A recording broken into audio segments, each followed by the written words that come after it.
নমস্কার বন্ধুরা, আমার রান্নাঘরে আপনাদের সবাইকে স্বাগত জানাই। আজকে তরমুজের জ্যাম করব।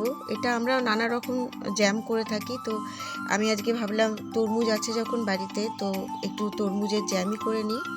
তো আমার এই হাফ তরমুজ হলেই হয়ে যাবে। আর ভালো করে কেটে ছোট ছোট করে কেটে নিয়েছি এইভাবে। আর এটা আমি মিক্সির জারে দিয়ে দিলাম, পেস্ট করব। এই যে পেস্ট করা হয়ে গেছে, এইভাবেই হবে দেখুন। তারপর আমি একটা ঝুড়িতে ঢেলে ভালো করে এটা ছেঁকে নিলাম, জুসটা নিলাম। আর এটাও ফেলা যাবে না, খেয়ে নিলেই হয়ে যায়। ছাঁকলাম কেন, অনেক সময় তরমুজের দানাগুলো থেকে যায়, তো তরমুজের দানাগুলো তো আমি ফেলিনি তখন। আর এইভাবে নাড়ছি, আমি মাঝারি রেখেছি আঁচটা। ভালো করে নাড়তে নাড়তে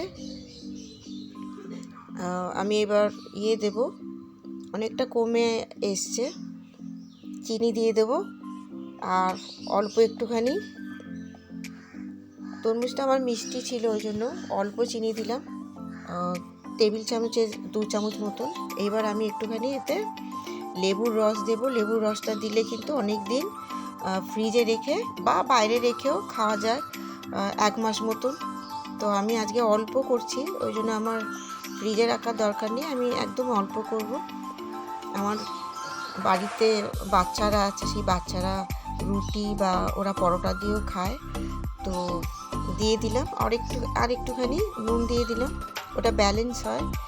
আপনারা চাইলে নুনটা স্কিপ করতে পারেন, নাও দিতে পারেন। তো দেখুন অনেকটা ঘন হয়ে এসছে, আমি আর ঘন করব না।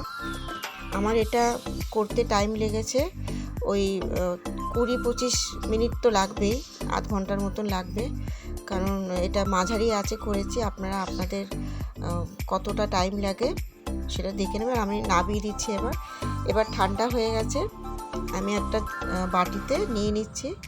তো আমি একটুখানি পাউরুটি দিয়ে দেখাবো।